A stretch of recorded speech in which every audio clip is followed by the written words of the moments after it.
सवाल दरअसल एक तो न्याय की गूंज वो नहीं सुनाई दी 2019 में। उसी शब्द पर अभी भी यात्रा निकाल रही है, पर उसका दायरा और व्यापक हो गया। उसमें सांसदों का निलंबन भी है, बेरोजगारी, महंगाई, युवा, किसान, वो सब आ गई। लेकिन दूसरी तरफ मोदी की गारंटी 80 करोड़ लोगों को मुफ्त अनाज अभी 2028 तक दिया जाएगा, और मोदी की गारंटी ही गारंटी है। प्रधानमंत्री का ये कहना, तो अभी जो ये मुद्दे उभर रहे हैं कैसे प्लेस करते हैं राजनीतिक लिहाज से इसे? देखिए, ये यात्रा जो है इसीलिए निकाली जा रही है, जिन मुद्दों की आप बात कर रहे थे ना। देखिए, कोई भी पार्टी, भले कांग्रेस पार्टी कहे कि ये इसका राजनीतिक से मतलब नहीं है, ये राजनीतिक आयोजन ही है।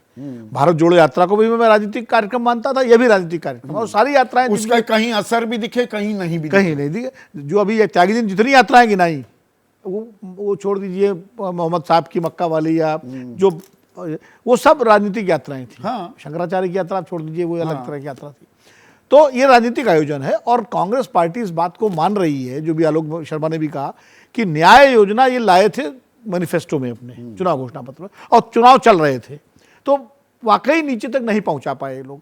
अब जो कि यात्रा के जरिए इस अपनी न्याय योजना को या न्याय की सारी नारे को, चूंकि गारंटी वाला जो नारा था वो तो अभी आपने अपने संबोधन में कहा ही, जो हमारे यहाँ बात हो रही थी, वो कर्नाटक में कांग्रेस ने उठाया था, लेकिन उसको बीजेपी ने बहुत सलीके से अपना नारा बना लिया, बहुत तरीके से मोदी जी का नाम जोड़ दिया, मोदी की गारंटी हो गई। तो अब दूसरा एक नैरेटिव चाहिए, दूसरा नारा चाहिए, एक स्लोगन चाहिए, तो न्याय, तो मोदी की गारंटी और राहुल का न्याय, आप एक तरह इसको ऐसे भी देख सकते हैं कि ये उनके बीच में जो होगा। अब जब ये 20 मार्च की यात्रा कल्मिनेट करेगी, तब तक चुनाव में देश चुनाव का दौर घोषणा हो चुकी होगी और प्रक्रिया शुरू हो चुकी है। तो जो न्याय का नैरेटिव है कांग्रेस पार्टी का, और इंडिया गठबंधन का भी बनेगा वो, क्योंकि मुझे नहीं लगता है कांग्रेस पार्टी ऐसी मूर्खता करेगी कि इंडिया गठबंधन को नहीं बुलाएगी। इसके अंदर राम मंदिर में जो प्राण प्रतिष्ठा होनी है, रामलला विराजमान हो जाएंगे बाकायदा, वो भी आयोजन 22 के बाद फिर वो खबर नहीं होगा। हाँ, वो 22 पहला हफ्ता इस यात्रा का वो तो राम के नाम रहेगा, और मान लीजिए 22 के बाद 24, 25, 4-5 दिन और खबर चलेगी ज्यादा से ज्यादा। लेकिन उसके बाद फिर यात्रा चलेगी, उधर चुनाव की घोषणा का टाइम आ जाएगा, और ये चीजें चलेंगी। मुझे लगता है शायद ये बड़ी रणनीति के तौर पर इसको इस तरह रखा गया है कि शुरुआत तो राम मंदिर के आयोजन से पहले कर दी। हाँ। लेकिन ले जाएंगे इसको, रायता फैल गया था, यकायक सिमट गया यात्रा को लेकर, बिल्कुल चुनाव तक ले जाएंगे इसको। और चुनाव तक ले जाकर के उसमें देखिए, मुझे जो पर सबसे बड़ी अड़चन जिसकी पीड़ा का इजहार भी किया केसी त्यागी ने, पूरा इंडिया गठबंधन उसको साथ ले लेते तो। नहीं लेंगे, ऐसा नहीं लेंगे। मुझे, मेरी जो जानकारी थोड़ी बहुत है कि सारे नेताओं को चिट्ठी जाएगी, सारे नेताओं को आमंत्रित किया जाएगा। कार्यक्रम तो कांग्रेस पार्टी का है, राहुल गांधी का। देखिए, बीजेपी की विकसित भारत यात्रा चल रही है, उसमें कौन सा एनडीए घटक शामिल है? कोई है क्या उसमें? इनकी पार्टी वाले हैं क्या? चिराग पासवान जा रहे हैं उसमें? नहीं जा रहे। तो ये पार्टियों के आयोजन अपने होते हैं, उसके बाद आप बुलाते हैं उसमें। अभी परिवर्तन यात्रा बिहार में नीतीश कुमार जी ने, इन लोगों ने की थी, उसमें कौन सा कांग्रेस पार्टी गई थी? तो ये दल अपनी अपनी यात्राएं करते हैं, लेकिन आप अपने अतिथि के रूप में अपने सहयोगी को बुलाते हैं और उसमें जाते हैं। पिछली बार भारत जोड़ो यात्रा में भी महाराष्ट्र में एनसीपी शामिल हुई, शिवसेना शामिल हुई, तमिलनाडु में जिनके जिनसे गठबंधन था उनका, वो सब शामिल हुए। और जिनसे गठबंधन होने की उम्मीद थी उन्होंने चिट्ठियां भेजी।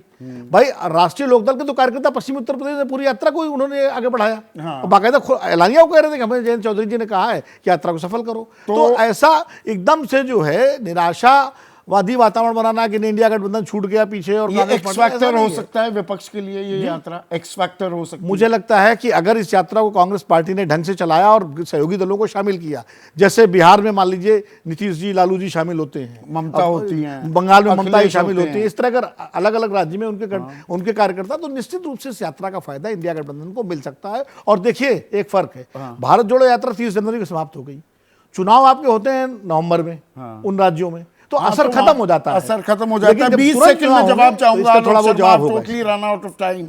जो केसी त्यागी ने बिना लार लपेट कह दिया, जो बात विनोद अग्निहोत्री कह रहे हैं, क्या विपक्ष के बाकी जो घटक हैं उनको भी न्योता जाएगा, वो भी हिस्सा हो जाए इस यात्रा के? तो क्या वो इंडिया गठबंधन आपके गठबंधन के लिए बेहतर होगा?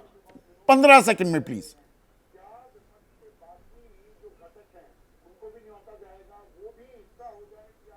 आलोक शर्मा, सवाल आपसे है। सबको फायदा होगा, केवल कांग्रेस को या जी हाँ, मैं उत्तर दे रहा हूँ, मुझे लगता है आवाज़ जा रही होगी।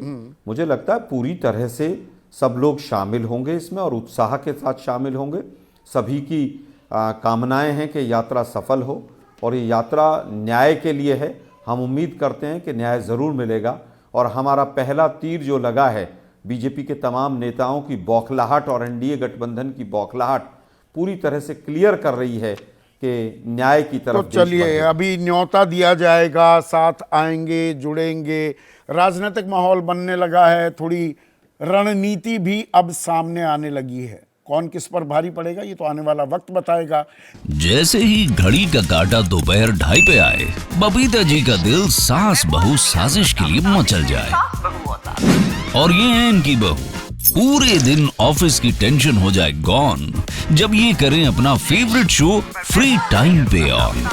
इनकी तरह आप भी देखिए अपना फेवरेट शो अपने टाइम पर और डाउनलोड कीजिए एबीपी लाइव ऐप अपने स्मार्ट टीवी पर।